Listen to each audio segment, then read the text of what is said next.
It's the other way around. Art is the support system of life. Good evening, ladies and gentlemen. It feels great seeing this overwhelming audience and your contagious enthusiasm. I am Rupashri Shanai from Paper Rocket, your host for this evening. Books are the quietest and most constant of friends. They are the most accessible and wisest of counselors and the most patient of teachers. These are the words told by Charles W. Eliot. Do you agree with this statement? I'm sure most of us do. To start with, let me speak a few words about what Paper Rocket is. Paper Rocket Bookstore aims to be a serene and a safe sanctuary where readers can commune with ideas, words, and pictures.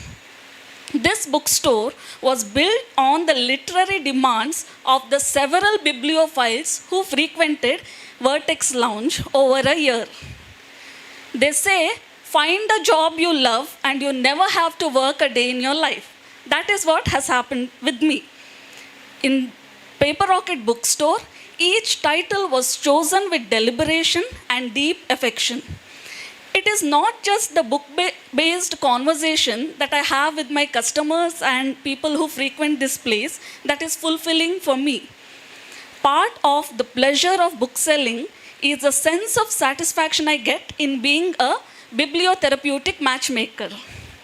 Paper Rocket has now become much more than a bookstore. It's a space for contemplation, relaxation, and escape. Ever since I was a child, my aim was to be living inside a giant library filled with so many books. Here we have a library too. For those of you who want to frequent a library, you could simply stumble upon a new favorite book by just scanning the shelves. Anybody can walk into our library, grab a book, and sit and read here for hours. They say, books lead to shared stories and conversation like nothing else.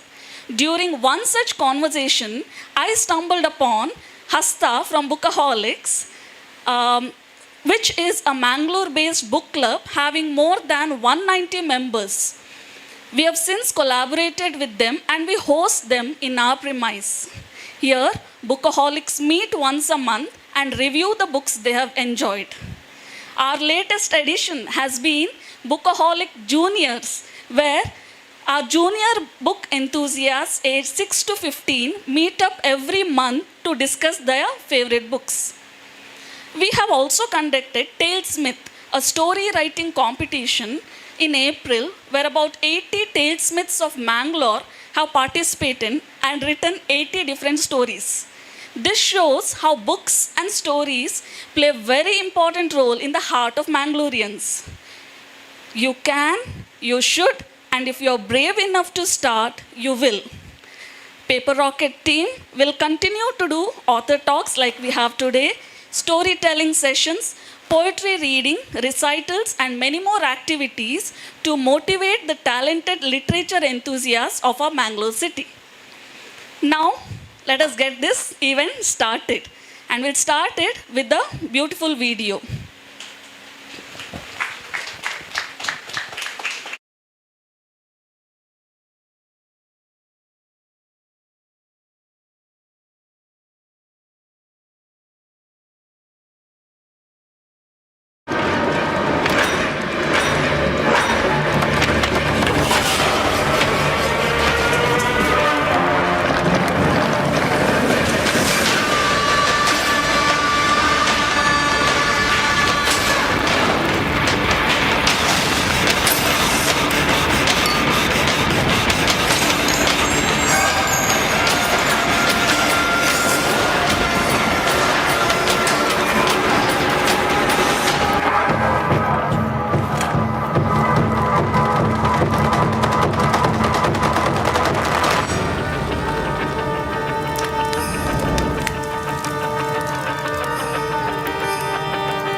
ಸೂರ್ಯ ಅಸ್ತಮಾನ ಆಡಿದ್ದು ಬೆರಡಿದೊಲೆ ಒಂದು ದಲಿಯ ಪಾಡ್ರ ಕಾರ್ಯಕ್ರಮ ಒಂದು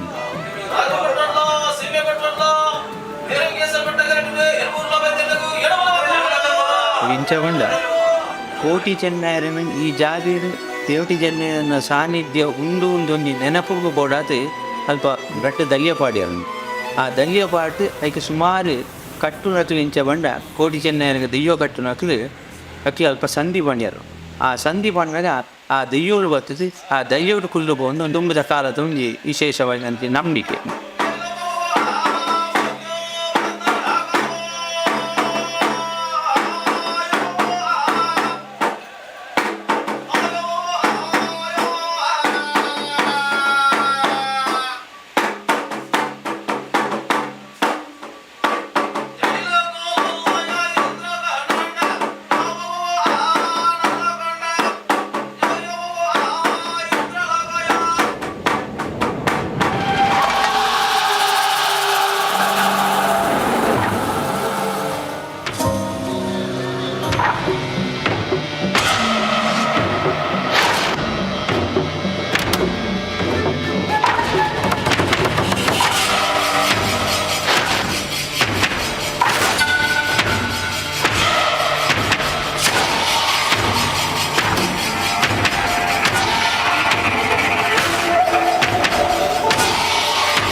Spellbinding indeed is what Amish Tripathi had to say regarding the book Daiva, Discovering the Extraordinary World of Spirit Worship.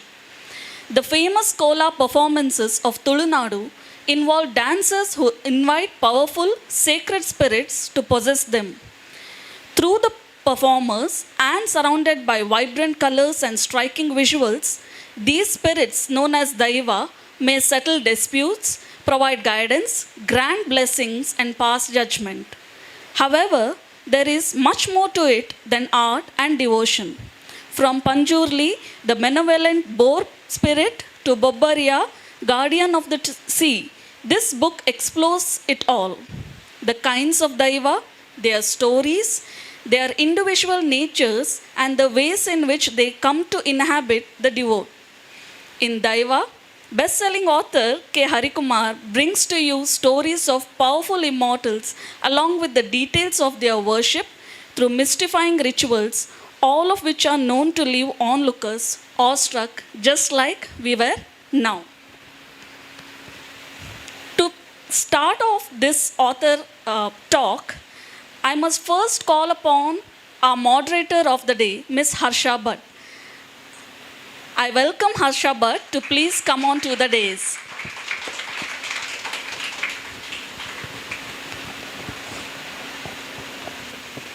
No matter what anybody tells you, words and ideas can change the world. Harsha Bhatt is a journalist, linguist, and writer, and consultant communication strategist.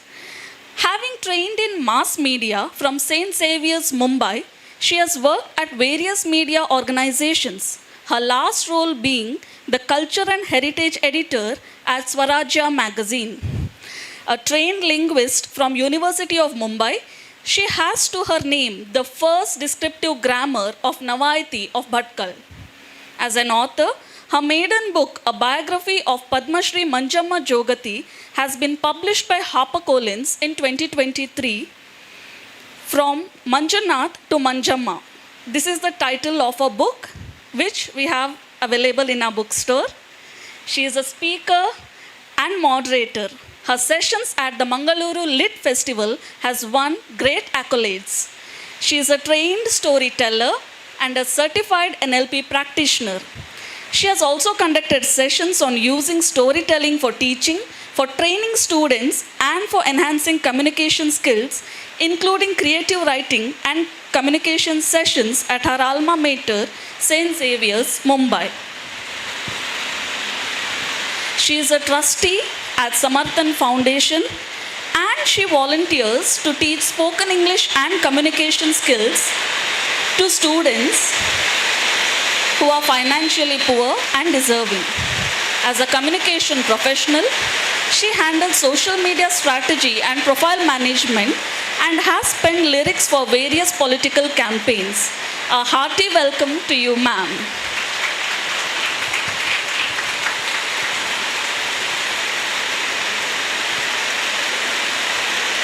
A word after a word after a word is power.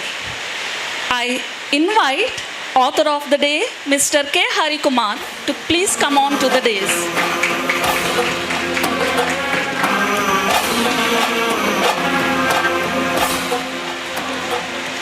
K. Hari Kumar is an Indian author and screenwriter who has written 7 books, including the widely popular India's Most Haunted. This has earned acclaim as a must-read book and secured a spot at HarperCollins India's list of 100 best books by Indian authors. His other books include When Strangers Meet, That Frequent Visitor, and Dakma. Hari's narratives, deeply rooted in Indian folklore and regional mythology, have captured the imagination of readers nationwide. Beyond his literary endeavors, K. Hari Kumar also works as a screenwriter and filmmaker, with his novel The Other Side of Her adapted into acclaimed Hindi language web series Brahm. Educated in Gurugram, K. Hari Kumar holds a B.Tech in Information Technology and B.A. in English Literature. He presently resides in Pune with his beautiful wife, and he remains committed to nurturing his creative pursuits. A warm welcome to you, sir. With this introduction, I will now hand over the entire evening to Ms. Harsha Bhatt. Thank you so much. Thank you, and warm welcome to everyone here. I think the clouds are also happy that we are having a session here, and they are applauding in greater number than all of you. I think we'll make it an interactive session. That's what he said. So to begin with, a great thank you to all the spirits that guard our Tulunad for even making me a part of this conversation about them. Because in this land, if a word has to be spoken, it has to be true. And if it is to be true and spoken, it has to have their will and sanction is what I believe. So to start off, you've called the book, the tagline says, Discovering the Extraordinary World of Spirit Worship. For all of us who live here, reside here, I don't know if we discover them. We are almost born with it. But for what I call you and anyone who leaves Tulunad or has left, this is for me a diasporic Tulua's view of what we inherit as being Tuluas in this land. So what was the discovery part and how did it begin? To faith. Folk might be what is common, but from horror to faith, how did your journey begin and why Daiva? So first of all, am I audible?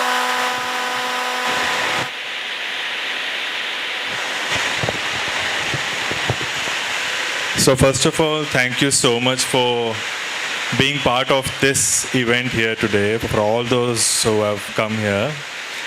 And I am at your mercy. The kind of questions that you're going to, use to grill me today.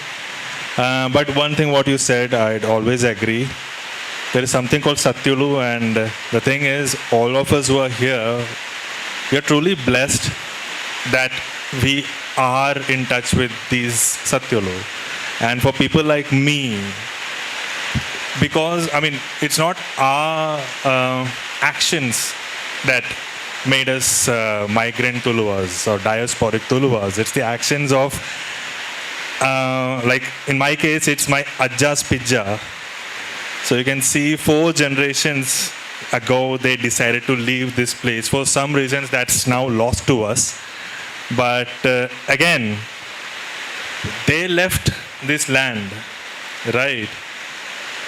But the truth did not leave them. So,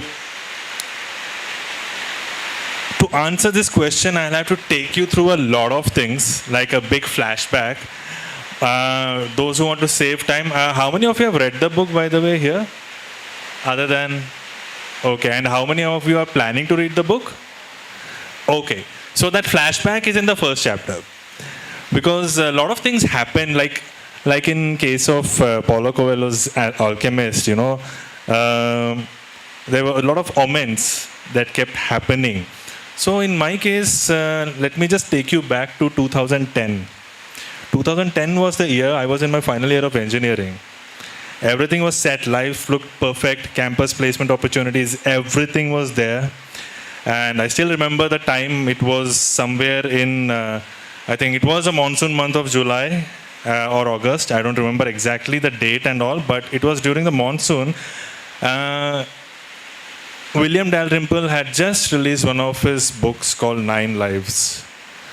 And there was another book called The Jinns of Delhi.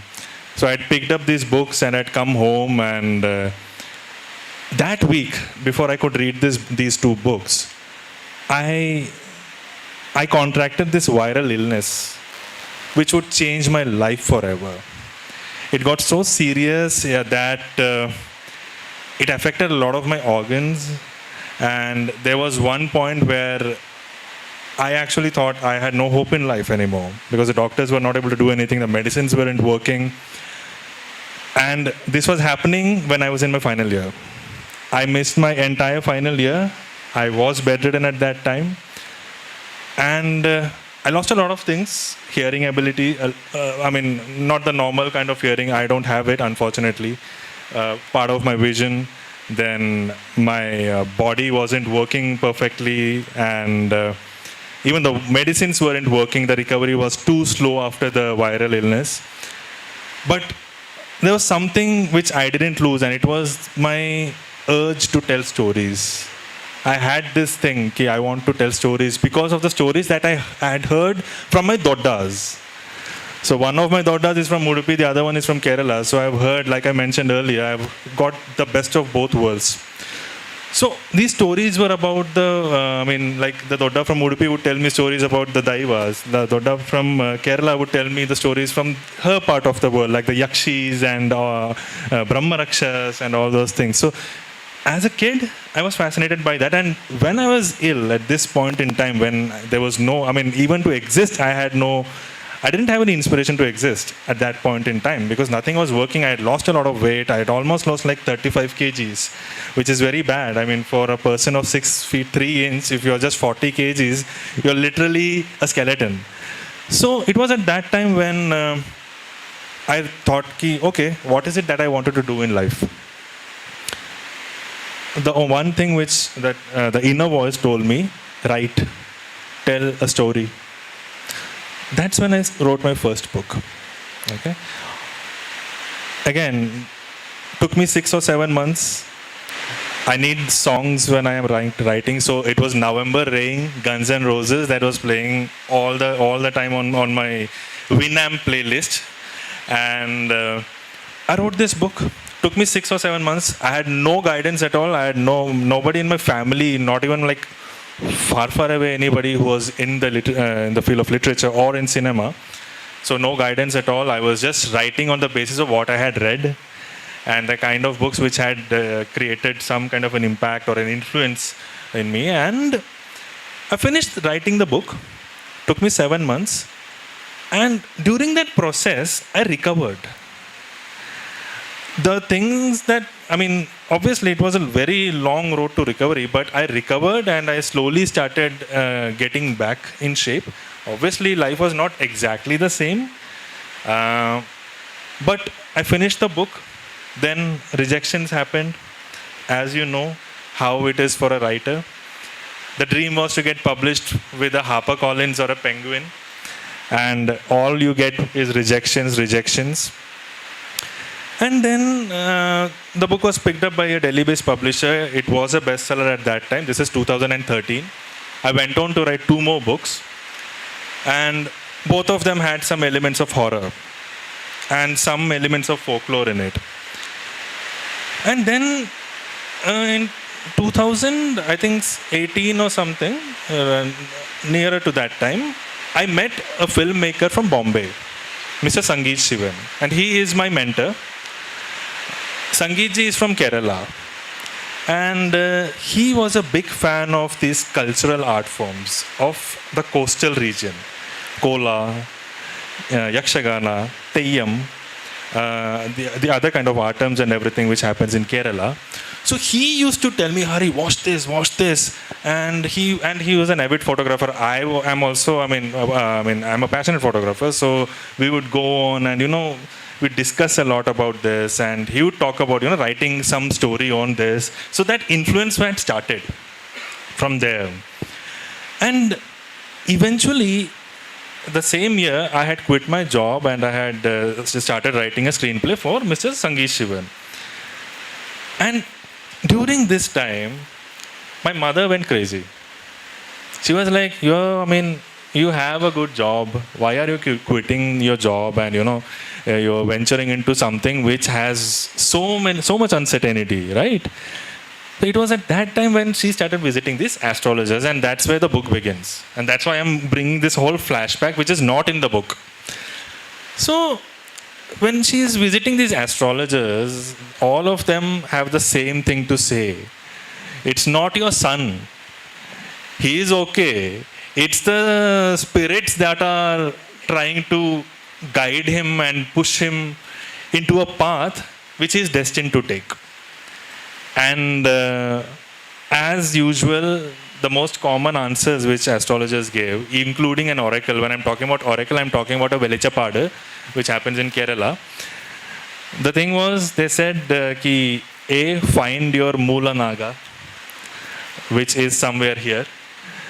Something that my Ajjas, Pijjas knew, we don't. And find that Naga, find the Nagabana, offer your prayers, things will be better.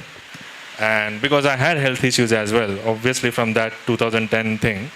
And then the other thing which, 2 more things happened. One was, there is a female deity, a Daiva, a Shakti, which you have to find out, which your ancestors used to venerate, used to do puja and everything. Find out who is that.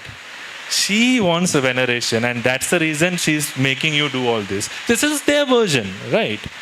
But the writer in me was very excited, because suddenly you're looking at you are always, and at the very same time, one of the things was that whatever you do in your career will have something to do with the undead. Just a month later, I get an offer from HarperCollins to write a book on most haunted places of India, which was it's a coincidence, but everything happened at a time when I started connecting the dots. Okay, India's most haunted, a lot of undead. Then, again, I was not really into, going after all this, because you have your own job, you have your own life in Bombay, in Pune, whatever you're doing. But I ventured into horror. I wrote India's Most Haunted, became a bestseller. After that, I wrote a web series, which was again horror, not my story, which was somebody else's story, which I developed. Whatever I was doing, it was horror. And I think it was in 2022 when we decided that it's been 6 fiction titles that I've worked. It's time to, switch gears as a writer, it's natural to work on a non-fiction title. So again, should it be horror? And the first thing that I was advised and that I also felt was that no, it shouldn't be horror. Horror mein there is no non-fiction. Horror is fiction, right? Whatever you say and do, it is fiction. Then I thought it has to be something to do with our culture, because I was also at that time planning to take this deep dive into my ancestry and to find out who is the Daiva that my ancestors venerated. So then I proposed this idea, see, this is what I want to do. And this also has element of the undead, unseen and unknown. So I think this is something I would like to explore. And besides, the thing is, there wasn't a lot of literature that was available in English. Most of the literature that you have on this subject is either in Kannada or in Tulu, which is written in Kannada Lipi. So I think, and after Kantara, a lot of my friends who grew up with me, they also had this question. Whenever they see the picture of a Daiva, leave Daiva. Once a friend of mine came to my house and we had this picture of Guruvayurappan. And Guruvayurappan had this Chandanam Chartal, which is sandalwoods made on the face. And the person was like, oh, is this Kantara? I said, there is nothing called Kantara. It's not. So I realized that there is an absence of literature which kind of explained what is Daiva to people, diasporic Tuluas, like you mentioned, Tuluas who have not seen this culture, who have not been fortunate enough to see what is their culture, and for people who are now exploring this part of the world, this part of our... See, at the end of the day, the Tulu culture is Bharat's culture, it's India's culture, right? And how many people would be aware of Daiva or Daivaradhana outside the Tulu-speaking region? So I thought, yeah, maybe this is a service that I have to. It's like a seva that you have to do for the Daivas or for the Daivas that my ancestors used to venerate. So that's how this whole thing happened.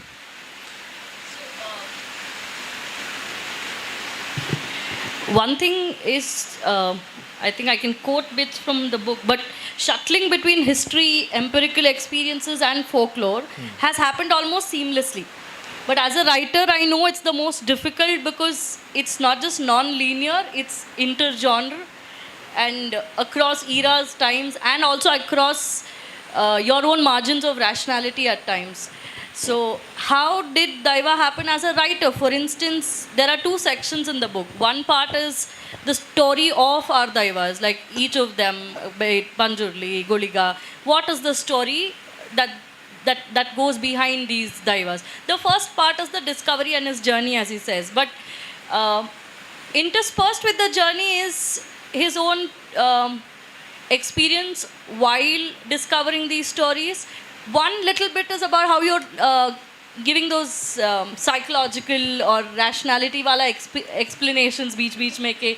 So can you also maybe with few experiences of this journey, say like your first, the night that you spend at Karkala, that's the one mentioned. So there will be many more which have happened during the course of the book. Of course, not everything can be in the book. So if with some kind of anecdotes, you can take us through the journey of writing this book, the first half. The second half, of course, is the stories. So even when, so that the whole, see, if you read the book carefully, you will see three aspects which make this book very different from the other books, whether they are written in Kannada or the books that have been written in English in the past by the scholars of the region or by Bernal. It is it's written by somebody who believes in the Daivas, right? So it's not dismissive, one. Second thing is, it's written by somebody who has grown up in the city. So there is always this aspect of rationality and finding some kind of a rational explanation. And the third thing is, it's a horror writer who is already exploring the undead and the unseen and the unknown. So that kind of connects the two together. Yeah, so I was seeing like slightly you're always making, like this is one thing with what I mean, if I can make it sound even a little a taunt for these diasporic Tuluvas, is like how we call about Bombay Danner. When they come for, like how it's shown in Kantara, there is this, slightly making the natural feel very esoteric and even the normal feel extraordinary. And for some village Ajja, he'll have that little creased brow, like, are you okay? Wala feeling. So there is that little thing of awe that probably native Tuluvas or who are fortunate to stay here and know it in first person, growing up naturally, organically, maybe that awe element comes from being a diasporic Tuluva? Probably because we have not seen it as much as, like you said, an Ajja who's living here, because he's been seeing it right from his childhood, right? So for him, it might be just a belief, because I've seen even at Kolas, there are people who just sit there, attend and leave, right?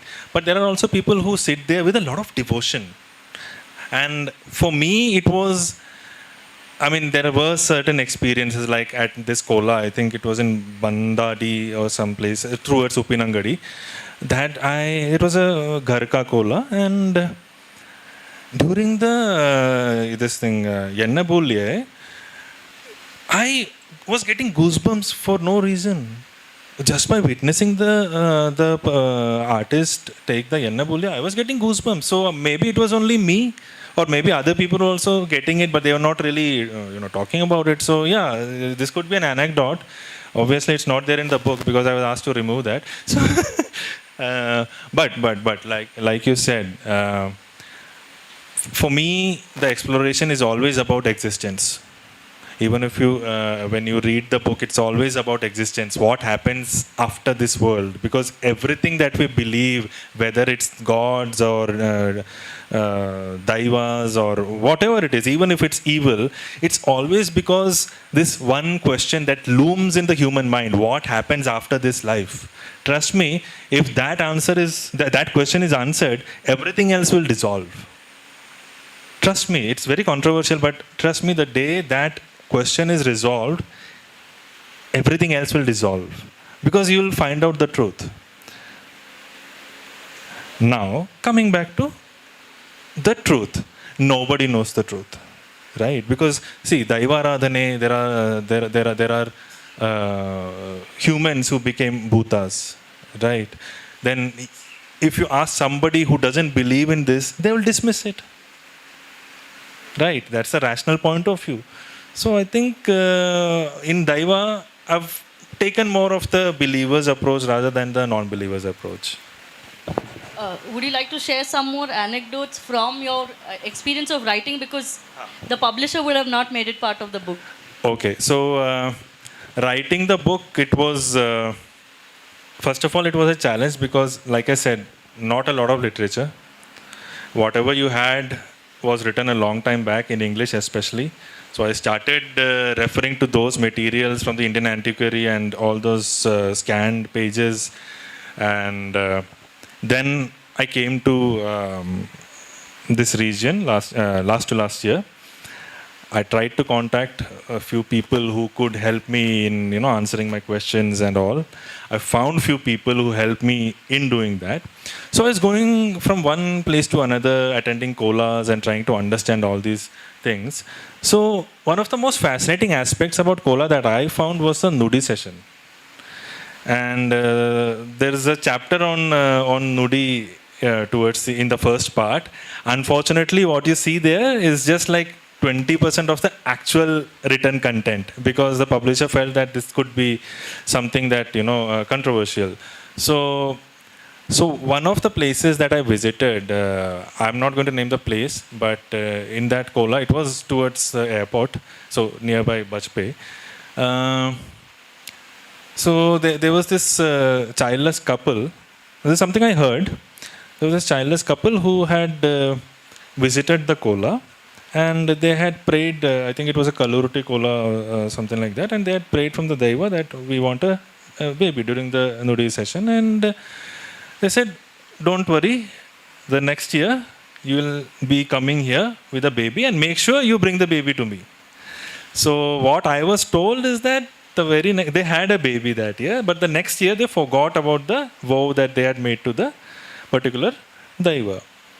And coincidentally, I mean, what happened was that they visited some other kola in some other region, and during the nudi session, or it was this kola and something like that. During the nudi session, the artist, it was a different person who was dressed up as Kallurti. That person started asking, there is some couple who had promised to show me their baby. Where are they? I think they are here. So, I mean, this is something I heard. Obviously, because it's something that I've heard, it cannot be put in a book, right? So, but there were things like this, which, I mean, there was this incident which happened during one of the bigger kolas here.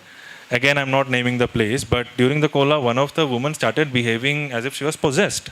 I mean, she had come here to seek some answers in her life, that she had some difficulty in her health and everything, and suddenly she was possessed and she was, doing all these weird things, which was very scary. And again, I mean, for a person from the city, even if you're not from the city, you feel scared because you are sitting just right there. It's happening in front of you. So I think those are certain experiences. I mean, very surreal. You see it in the movies, and the way the kola artist who is representing Daiva tackled that issue, it was very impressive. At the end of the session, the woman went away feeling normal and happy. So yeah.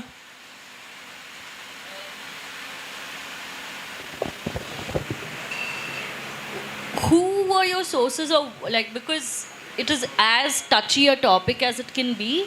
So, who were your sources as far as getting these stories are concerned? Because the second half is, जैसा किसने बताया ऐसा कहानी है ना वो. So, what were your sources for these tales? Have they also been literature? Have they been people who are part of the conduct of the kolas? So, like I said, some of the stories, see, the stories that I have written in the second part are the most well-known stories, first of all. And some of the stories, even my Dodda had told me these stories. So I had some idea of the stories already while going into the research. Then you had Burnell's version, Manner's version. So these are the ones which are in the written public domain. So you always have to base something on the, because at the end of the day, all the stories of Daivas that are being told are from oral literature.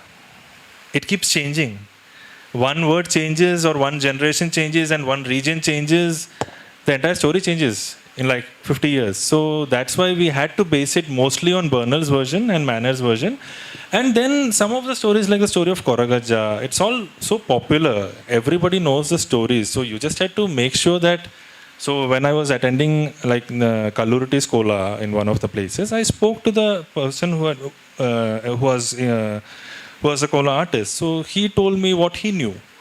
Then I spoke to another person, a Madhyasthar from Puttur. I spoke to him. I tried to cross-check all the versions that I had heard. He gave me his versions. Like the story of Siri, again, it was a version that he told me. Then I cross-checked it with the versions that the scholars have written down. So it was a work because you were reading the multiple versions which were available in the public domain, and then you were also recollecting what you had heard from multiple people.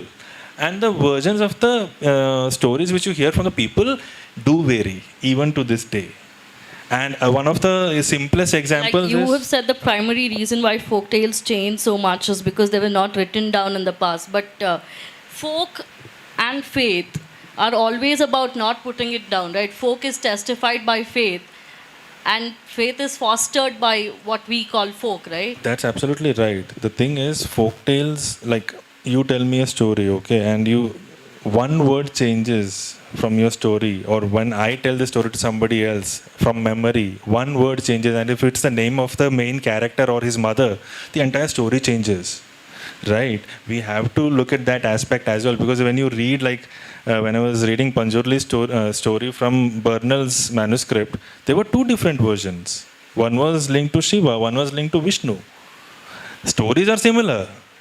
The journey is similar. The journey of Panjurli coming to Earth, going to Subramanya, seeking the blessing, and all is similar. But the thing is, one had something to do with Shiva, one had something to do with Vishnu. So that's what I said. This has been handed down from a long back. So what all has inspired these changes, we cannot tell, right? So yeah, that's that. Even today, even if it's a normal folk tale, things change. The story that you hear in the southern part of Karnataka might differ when you go to the northern part of Kerala, but the basic story might be same. So Pilichandi's story is an example. The story that I heard two versions of Pilichandi from this region, but at the same time you go to North Kerala, there's a very similar deity, Theyyam, but the story is different. But that's the beauty of That's the story. beauty. See, that's the beauty, and that's what we have to accept. There is one truth which has been passed down, and it's taking different forms. You say some bits you had to soften their impact for modern readers. So that's what happened after the legal reading. So when it's a non-fiction book, it goes to a legal reading. And we got a big list that we can't do this, we can't write this. So one of the advices that we got was, and this was particularly for Kallaruti story, Kallaruti Kalkuda story, there's a lot of violence involved, where the king chops down Kalkuda's hand and his limbs. So that is something which is very scary. At least that's what they felt. So they asked me to tone it down at least warn the reader, because see, the thing is, when I say we, I'm talking about people from the Tulu region. They know the story, right? But a person outside this region, even a person from Kerala doesn't know about these Daivas. So when they read them, they'll feel very scared. So that was the advice I got. Tone it down and make sure that you mention somewhere that these are folk tales. Remind them these are folk tales. Wouldn't it be sanitization of the rawness of folk? This is something that you should take it up with them, because again, as a writer, we also have to understand the times that you are living in. So if something is written which creates some kind of stir or some kind of, again, that advice was for the reader outside the region.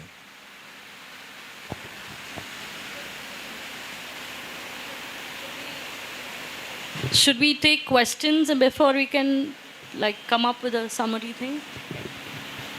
Because we've been having a dialogue, it's better to have.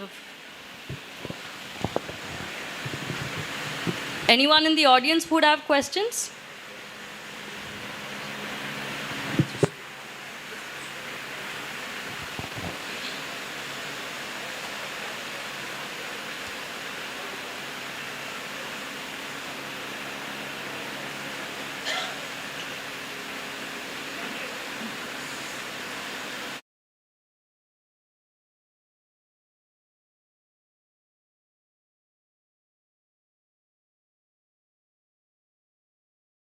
For this interaction. I have a question. See, when you draw a line between superstition and faith, what is it on? Is it the test of experience? Is it the test of testimony itself? Or is it the test of time? What is it that gives us the credibility to say that this is superstition, I'm not going to consider it. This is faith, and I'm going to revere it. So how do we draw that line? So I think I asked this question for my father once, a long time back. So my father gave me a very simple answer. We have something called a vivekam. That's the intelligence we have deep within. And we are already people who have gone to school, we have gone to college. We know what is scientific, what is not scientific. So I think we let the vivekam, take that decision, what is right and what is wrong. And once you draw that line, I think you'll automatically come to the right side. So it's going to be subjective. It's going to be very subjective again. Like, for example, very simple example, if somebody who is born here, right, who has seen their parents and grandparents pray to a particular deity, it could be any deity, it could be any god, right? For that person, faith will come first. But obviously, if that for another person from another land who doesn't know what this deity is or what this religion is about, for them, it will never be a matter of faith, right? So that subjectiveness comes there. So finally, we'll have to say each one to one's own. See, at the end of the day, live and let live, first of all. If again, whether it's religion or whatever it is, if it is giving hope to somebody, you should not try to take it back from them. A. Secondly, we should not get into violent things just because of somebody's faith. That's also important. Thank you. Hello, sir. Namaste. I'm Shweta from Karkala. Sir, I'm curious to know why in Daiva not capital. I think that's a design thing. I mean, for the cover, right? Yes. It's not something that the writer decides. You can check with the designers who have designed it. No, I thought. I've been receiving a lot of flack for the cover. Trust me, I'm being very honest here. Writers don't decide what comes on the cover or whatever it is. It's the publisher and the designer's decision. Absolutely fine, sir. I was curious. Sir, I am a research scholar. My PhD topic is also Tulu folk literature. I am facing, in the heat I am facing already, the lack of literature. So what is your suggestion? Where can I get the literature? Because whatever literature are available, mostly it's in Kannada or Tulu. Very little, literature available in English language. So what's your suggestion? See, I also face the same problem like you, but if Kannada is something that you can read, then there is a lot of literature available in Kannada itself. So I'm assuming that you are not able to read Kannada, is it? No, I can. You can. Then I think during the translation and transcreation, those problems, no, sir. Okay. So that's See, the reason. because again, in English, you are a scholar, so I don't have to tell you. You already know who all we have, referred to. You've got Bernal, Manner, and later on Upadhyay, and these are the people who we have referred to. Okay. Here in Mangalore, Udupi region, have you, particular some library? If you have some suggestion. I think from when I inquired, I was told to go to Udupi to MGM college. That's where I was told to go. But unfortunately, I couldn't visit the college because I was told there's a lot of materials in that college. But whether they are in English or not, I have no idea. Thank you. Yeah. I had asked about this from, I think, I visited Navakarnataka 2 years back. That's where they told me to check with MGM college. MGM Udupi, right?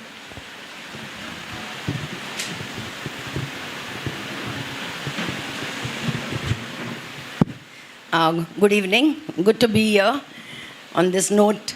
Actually, I'm a North Indian, though I'm settled down here in the South. And only when recently all this thing about the Daiva and once in a while we used to just go to watch something not knowing what it was about. Something religious, whether it was supposed to be scary, good or non-good. So many things. But then this movie came up and then, we started knowing. So I just wanted to know one thing. Which is the earliest written manuscript that you have read? I mean, considering what you have gone back into time. So, earliest written manuscript would be, I think, in 1876 or something, but that's not related to Daiva Radhane, that's related to Brihat Samhita. Okay. It was written by Miss, I don't know the entire name, K.P. Iyer. That was published in 1876. I found a scanned copy in the digital archives. So most of the research started with these digital archives. I think I'm really thankful to this effort that is being put by the government to digitize a lot of these manuscripts. And trust me, there's so much literature written in that pre-independence time in almost every language. Then I think it was definitely India, this Bernal's Devil Worship of Tuluas. Again, that was another concept that I was trying to change. Because even now, if anybody, tries to look up Bhuta, because Bhuta, originally the title was Bhuta, I had requested the publisher to change it to Daiva. Because there's a respect in Daiva, because Bhuta, again, people confuse it with ghosts. And I think that's why the editor was also, oh, Bhuta, you want to write about Bhuta because you're a horror writer. So that's jokes apart. So a lot of people, when they, especially people from the north, people outside this region, for them, it's when they look for information on Daiva Aradhane or on Bhuta Aradhane, they end up, getting all these works which call it demon dancing, devil dancing, demonetry, whatever it is, idolatry also. So I think this is not that. I mean, that's a very old perspective of the person who came from another shore.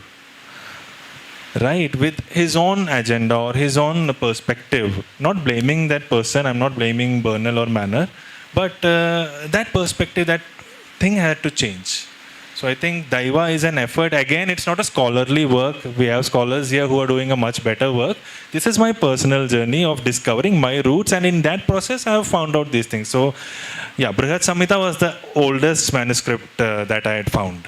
After that, it was this one, Devil Worship of the Tuluvas. So these old manuscripts generally, people used to write at those point of times. They were very, oriented in the sense it was not like they wanted to sell it out or something. It was basically wanted to bring out the truth or to put something down for the future generations, is what I believe when I go back to my old Hindu scriptures, etc. So even in this case, did you find that the old manuscripts were having some amount of truth? And does your book also kind of give those kind of references, and are you also into that kind of thing? Definitely I've given references, because when you're writing this kind of a book, see, the personal journey part, I don't have to give reference, it's my personal journey, but whenever I'm quoting something or stating something, it has to be referred to, otherwise it becomes a fact or something that I am trying to define. So like Brihat Samhita, obviously it's not written by Mr. Iyer, it's written by a long time back in Sanskrit. Iyer has only translated it into English, so it's a word-to-word translation. There was no, it was not clouded by his own perception or anything. That's right. Yeah, but Bernal, again, like I said, he's called it Devil Worship of Tuluvas. That's because that's his perception, his perspective. That's all. Are these all Daivas supposed to be good? I mean, they are good-hearted people. That's something I cannot answer, because I've heard a lot of stories like Acha.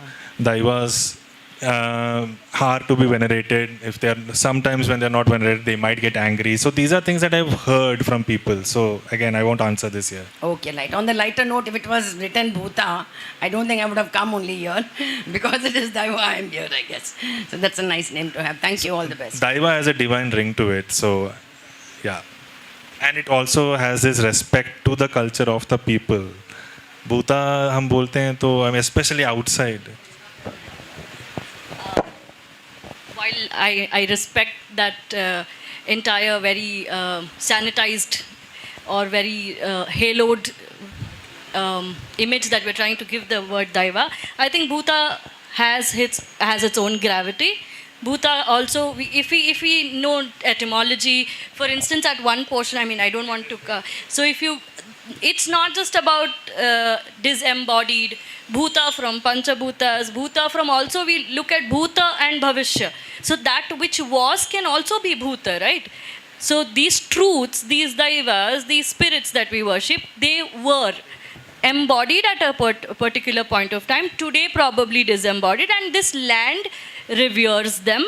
So that aspect of Bhuta, it's just about linguistic acquaintance with a different cultural setup or a different etymological wealth that we probably have not been fortunate enough to take to the rest of the country.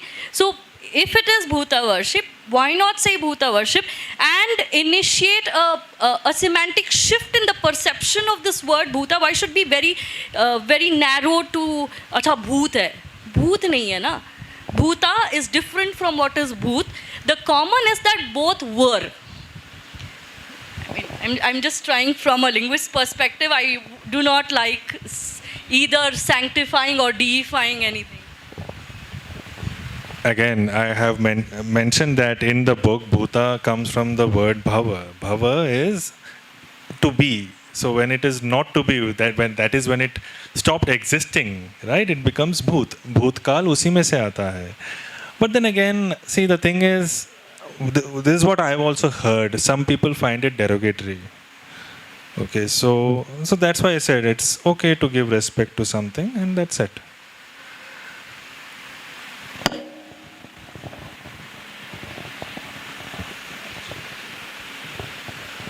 Hello. Hello. Am I audible? Yeah, so Just a minute. Just to add, because when I was working on my book, which is Manjama's Tale, they are transgender folk artists.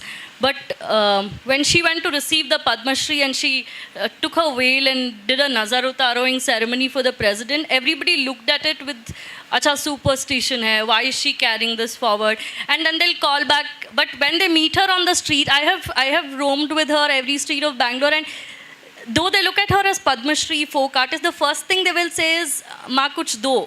Like they want a coin from her purse.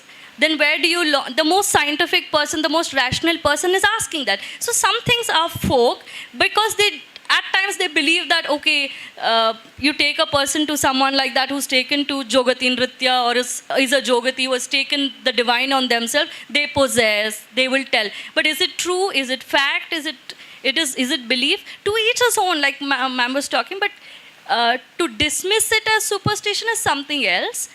At the same time, these questions, the more they arise, the better, because then you will probe and try to know, which will then be an experiential truth and reality for you, irrespective of what me and Hari Kumar and million of authors have written and will keep writing. This book, like he says at the end, I think he said, like, let it lead you to probing on your own. Maybe that is the intention of every writer, and that way the second half, I really am thankful for the second half of stories, because probably all of us have attended kolas, even your non-diasporic Tuluvas who have attended kolas would not know the details. If I want to go back to very factual details, ki kahani kya hai, that way the way it's been very, put there on paper, black and white, it's documentation for the next generation. So for that, I'm very grateful to you.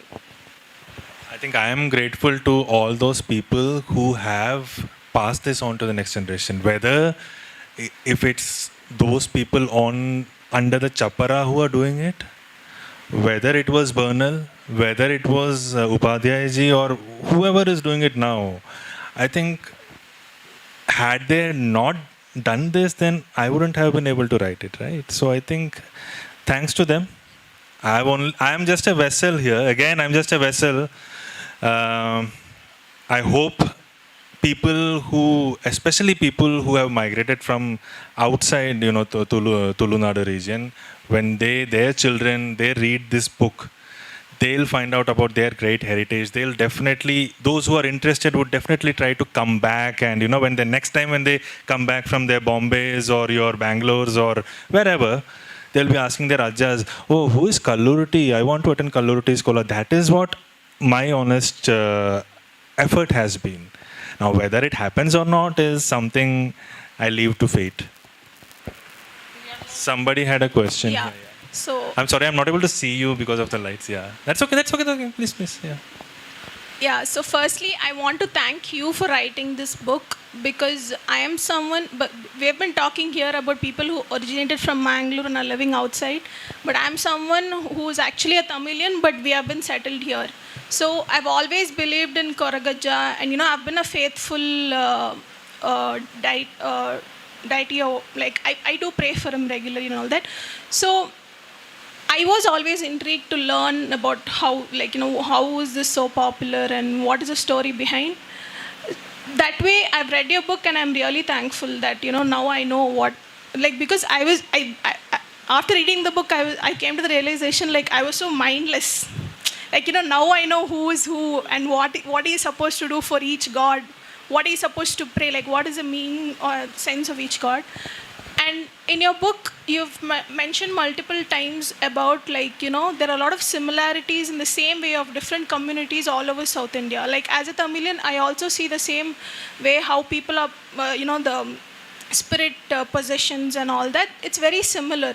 And I want to appreciate you for using the very, very precise words. As in, even when you mention words about in Malayalam or Tamil and all of that, just the spelling, the multiple A's or multiple M's, make it very, precise in reading.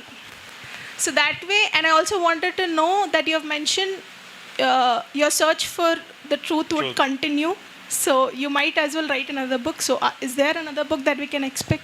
So first of all, I remember writing Preta, Preta for the North Indians and Pretha for the South Indians. So basically, if it's a South Indian who becomes a Preta, you will have an H in your spelling. So jokes apart, there is a book. Like I said, it's something that I'm seeking. I'm trying to seek the truth. Whether, like I said, the truth is what happens after you exist. When you become bhoot, when you stop existing, what happens? That's the actual truth. I don't know if I'll be able to find out that truth, but the thing is, whatever I can gain from my travels, my journey, and my interviews as well, when I'm interviewing these people who adhere to this tradition. So yes, I am working on something where I left Daiva, that is in this part of the world, in Tulunadu. The next book starts from here and goes to Kerala.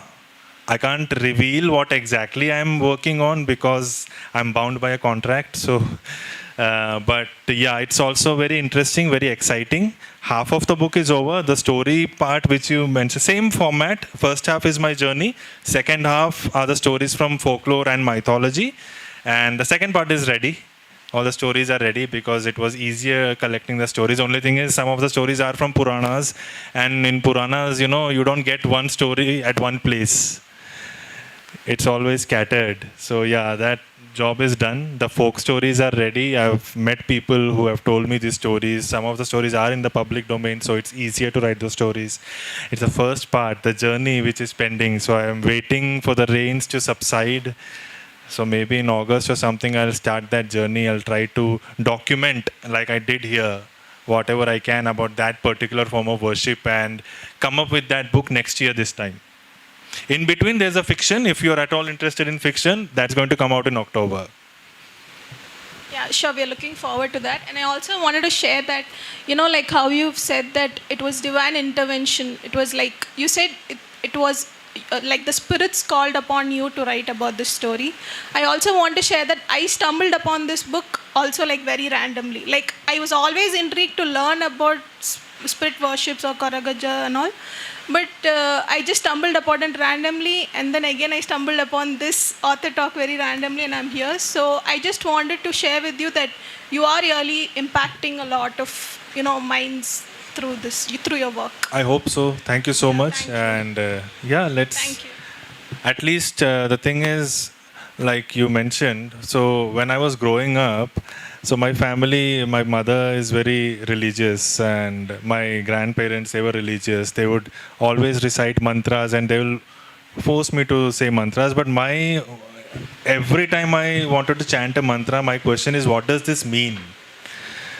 So even when she was talking about, you didn't know the meaning of, you didn't know the story of Koragaja, but people go and worship Koragaja. Similarly, for me, it was what is Vishnu's story? So that was always there. So I think that also, even when I was ill, when I told you I was bedridden for almost 1 year, that time 2010, I translated Vishnu Sahasrama because, like I said, I was in this existential loop. Whether or not to exist, whatever that phase was, because you didn't know what was happening to your life and everything. And I was reading Vishnu Sahasrama and getting these translations from, I had purchased books and I was trying to understand who is Vishnu, what is Vishnu, is he really a person or is he, if he is impersonal. So yeah, that search goes on. Maybe I'll find that answer sometime later. But for now, it's Daiva, and after this one, there's something very similar coming to you next year.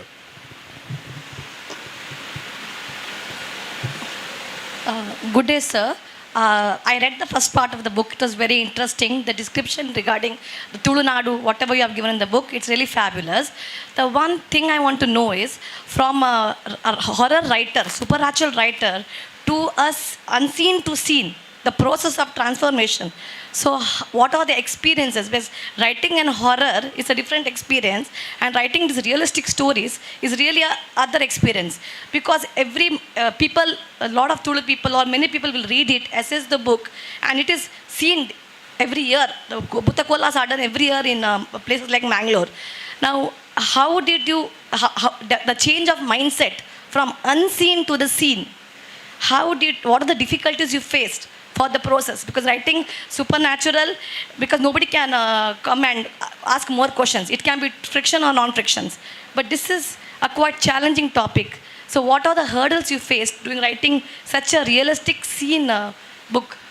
So again, that's why what I said. You have to find out. You have to see what are the materials that are available in the public domain.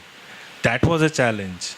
So even if you look at the book, the stories that you see are the stories which are in the public domain, which most people have a similar view on. So that was a challenge. Now coming back to horror, you should definitely read my horror, because when you read my horror, you will know it is not the regular Bhoot Pret Pichach stories. There is also that seen unseen element coming in the horror stories as well. But for yes, I have. Because see, these are questions that we all have. We all have these questions. So yeah, I mean, somewhere I'm also seeking these answers. So that view came here in the first part.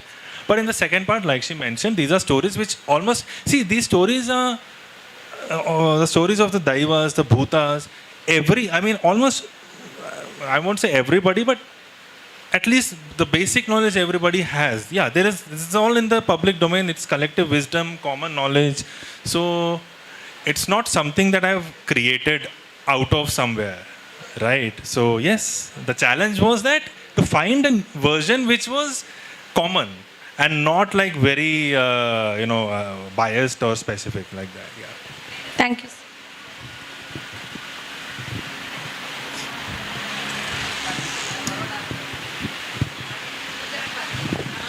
Good evening, sir. I'm Professor Akshay Shetty. I'm into this research of deity from last 15 years. I have worked with one of a Japanese professor. She came to South Canada and she studied on Daiva. We will also call it as Satyolu, Satya. So it's nothing but, for us, for Tuluas, it is nothing but Satya. That's it. And I have two simple questions as a researcher. When we narrate a story of deity, we'll keep some Pardana as our basic reference. So my question, I have not yet read your book. Congratulations, first of all. Sorry to say that. Thank you. And when in the second half, when you have narrated a story, my question is, which you have kept as a base to write? Because different Pardanas or different texts, what we call. So which is your basic source where you have collected the story? And my second question, when we are, sir, please, later I'll ask. Like I mentioned in the beginning itself, the Pardanas that I have referred to are based on Bernal's version. So Bernal, I think mostly it was Moglik's version that Bernal was following, right? You are a researcher, you would know better than me. Yes. So those are those are the only ones which are available in the public domain. Uh-huh. So you have to follow that. Then you are cross-checking it with other people. Okay. Yeah. So base has to be from there. Maybe some of them are asking, so I can tell Heidrun Bruckner, who did research on Kanalthaya Pardana, and Professor Miho Ishii, as well as Professor Vivek Rai and Chinnappa Gowda. There are many more researchers who are doing research on deity, that is Daiva. And you will get to know resources from books from different libraries, KTC, Karnataka Theological College, MGM, Mangalore University. There are much more books available. Thank you. In fact, I refer to those books and it's mentioned in the bibliography as well. Okay, sir. Yeah. Thank you. I should have met you before I wrote this book.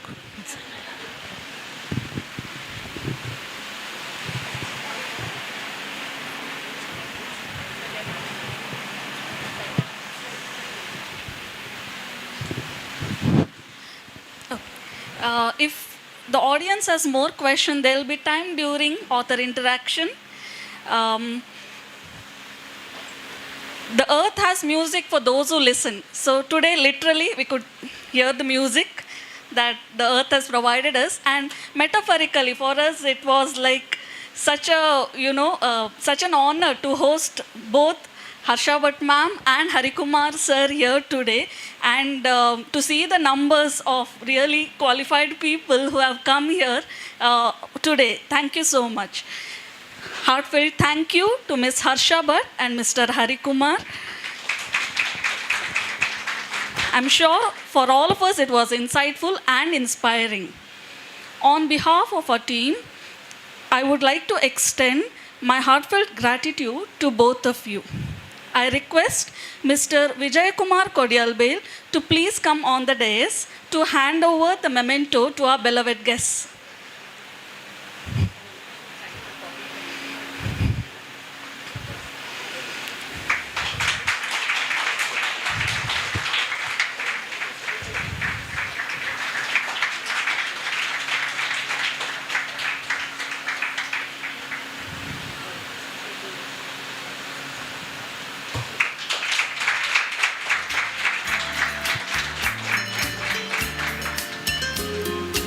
Sir, I would like you to speak a few words. ನಾನು ಇಂಗ್ಲೀಷಲ್ಲಿ ಮಾತಾಡಿದ್ರೆ ನಿಮಗೆ ನಾನು ದೊಡ್ಡ ಲೆವೆಲಿದ್ದು English ಅದು ಕಾರಣ ಅರ್ಥ ಆಗಲಿಕ್ಕಿಲ್ಲ ನಿಮಗೆ. ಕನ್ನಡದಲ್ಲೇ ಮಾತಾಡ್ತೇನೆ. ನಿಮಗೆ ಕನ್ನಡ ಬರುತ್ತಲ್ಲ? ಬರುತ್ತೆ. ಇಲ್ಲದ್ರೆ ನಾನು ಕ್ವಶನ್ ಕೇಳ್ತಾ ಇದ್ದೆ. ನನಗೂ ತುಂಬ ಖುಷಿ ಆಯಿತು ಕಾರ್ಯಕ್ರಮ. ಕರ್ಮಭೂಮಿ ಅವ್ರದ್ದು ಹರಿಕುಮಾರ್ ಅವ್ರದ್ದು ಮುಂಬೈ ಆದರೂ ಜನ್ಮಭೂಮಿಯ ಋಣ ತೀರಿಸಲಿಕ್ಕೆ ಅವರೊಂದು ನಮ್ಮ ತುಳುನಾಡಿನ ದೈವಾರಾಧನೆಯ ಸಂಸ್ಕೃತಿಯನ್ನು ಬೇರೆ ಬೇರೆ ರಾಜ್ಯಕ್ಕೆ ಬೇರೆ ಬೇರೆ ದೇಶಕ್ಕೆ ಕೊಂಡೊಯ್ಯುವಂಥ ಒಂದು ದೊಡ್ಡ ಕಾರ್ಯವನ್ನು ಮಾಡಿದ್ದಾರೆ. ಅವರಿಗೆ ಶುಭ ಕೋರುತ್ತೇನೆ ನಾನು ಈ ಸಂದರ್ಭದಲ್ಲಿ ತುಳುನಾಡಿನ ಪರವಾಗಿ. ತುಂಬ ಇಷ್ಟ ಆದದವರು ದೈವ ಮತ್ತು ಭೂತ ಈ ಟೈಟಲ್ ಇಡುವಲ್ಲಿ ಅವರು ದೈವವನ್ನು ಇಟ್ಟು ತುಂಬ ಗೆದ್ದಿದ್ದಾರೆ ಅನಿಸ್ತದೆ ನನಗೆ. ಯಾಕೆಂದರೆ ಇಲ್ಲಿ ದೊಡ್ಡ ಒಂದು ಸಮಸ್ಯೆ ಆ ಒಂದು ಶಬ್ದದಲ್ಲಿರೋದು. ದೊಡ್ಡವನ್ನು ಗೆಂಡವನ್ನು ಅವರು ದಾಟಿ ಬಂದಿದ್ದಾರೆ. ಆದ ಕಾರಣ ಏನು ಸಮಸ್ಯೆ ಬರಲಿಕ್ಕಿಲ್ಲ. ತುಂಬ ಖುಷಿಯಾಯಿತು. ನಾನು ಶಿವದೂತ ಗುಳಿಗ ಹೇಳುವಂಥ ಒಂದು ನಾಟಕವನ್ನು ಬೇರೆ ಬೇರೆ ರಾಜ್ಯಕ್ಕೆ ಬೇರೆ ಬೇರೆ ದೇಶಗಳಿಗೆ ತಗೊಂಡೋದೆ. ಅವಾಗ ಅಲ್ಲಿ ಬಂದಂಥ ಪ್ರಶ್ನೆ ಏನಂತ ಹೇಳಿದರೆ, ಈಗ ಒಬ್ಬರು ಹೇಳಿದರು ನಾನು ತಮಿಳ್ನವರು, ಇಲ್ಲಿಯ ದೈವಾರಾಧನೆಯ ಸಂಸ್ಕೃತಿ ನನಗೆ ತುಂಬ ಇಷ್ಟ ಆಯ್ತು ಅಂತೇಳಿ. ಇದೇ ರೀತಿ ಬೇರೆ ಬೇರೆ ದೇಶದಲ್ಲಿ ನಮ್ಮ ಕಲ್ಚರನ್ನು ತಿಳ್ಕೊಳ್ಳಿಕ್ಕೆ ಬೇರೆ ಭಾಷೆಯವರು ಇಷ್ಟಪಡ್ತಾರೆ. ಅದಕ್ಕೆ ಇದು ತುಂಬ ಸಹಕಾರಿಯಾಗ್ತದೆ ಅಂತ ಹೇಳಿ ನಾನು ಹೇಳಲಿಕ್ಕೆ ಇಷ್ಟಪಡ್ತೇನೆ. ಯಾಕೆ ಹೇಳಿದರೆ ನಮ್ಮ ಕಲ್ಚರ್, ನಮ್ಮ ದೈವಾರಾಧನೆಯ ಶ್ರೀಮಂತಿಕೆಯನ್ನು ಬೇರೆ ಭಾಷೆಯವರು ಬೇರೆ ದೇಶದವರು ಜೊತೆಯಲ್ಲಿ ನಮ್ಮ ದೇಶದಿಂದ ಬೇರೆ ದೇಶಕ್ಕೆ ಹೋಗಿ ದೈವಾರಾಧನೆಯನ್ನು ಮರ್ತಿರುವವರಿಗೂ ಇದೊಂದು ಅನುಕೂಲ ಆಗ್ತದೆ ಅಂತ ಹೇಳಲಿಕ್ಕೆ ಇಷ್ಟಪಡ್ತೇನೆ. ಈ ಅಪೂರ್ವವಾದ ಕಾರ್ಯಕ್ರಮಕ್ಕೆ ನನಗೆ ಭಾಗವಹಿಸಲಿಕ್ಕೆ ಅವಕಾಶ ಕೊಟ್ಟದ್ದಕ್ಕಾಗಿ ಪೇಪರ್ ರಾಕೆಟ್ ಸಂಸ್ಥೆಗೆ ಮತ್ತು ಇದನ್ನು ಬರೆದಿರುವಂಥ ಹರಿಕುಮಾರ್ ಅವರಿಗೆ, ಹರ್ಷ ಭಟ್ ಅವರಿಗೆ ನಾನು ಮತ್ತು ನಿಮ್ಮೆಲ್ಲರಿಗೂ ಈ ಕಾರ್ಯಕ್ರಮದಲ್ಲಿ ಭಾಗವಹಿಸಲಿಕ್ಕೆ ನನಗೂ ಅವಕಾಶ ಸಿಕ್ಕಿತ್ತು. ಧನ್ಯವಾದಗಳು. Thank you so much, sir. In order to see this beautiful rainbow, there were many people who had to put up with the rain. So I need to thank these people. Thank you, my team Vertex, for giving your best and for being a pillar of support. I want to extend a sincere thank you to Tulu Sahitya Academy, Mangaluru Lit Fest, and for media. We are forever grateful to you for encouraging and contributing to culture and literature. A wide round of applause and thanks to all of you participants who has made this event so successful. We will now have author interaction and book signing and a book sale and networking session. Thank you, everybody.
ಕಣ್ಣಗೈಸಿರ ನಿನ್ನ ಮೋನೆ ತೋಜನ್ ಬೇರೆ ರಾತ್ರೆ ದಿಕ್ಕಾತ್ರೆ ಊರೊರ್ಮೆ ವಾಜಾತ್ರೆ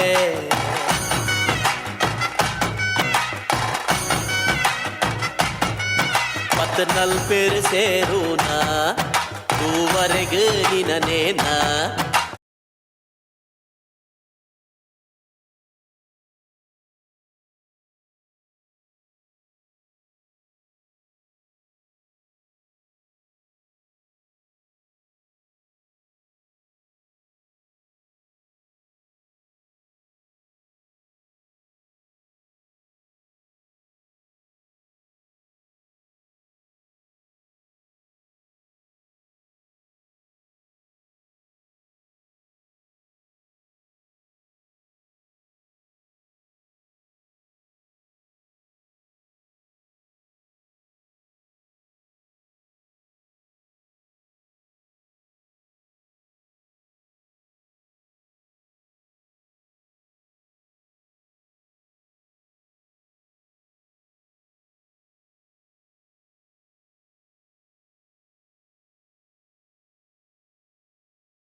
ಈ ಜಾಗಕ್ಕೆ ಬೆಂಕಿ ಬಿದ್ದಾಗ ಇಲ್ಲಿದ್ದಂತಹ ಎಲ್ಲ rubber ತೋಟ ಎಲ್ಲ ಬೆಂಕಿಗೆ ಆಹುತಿ ಆಯಿತು.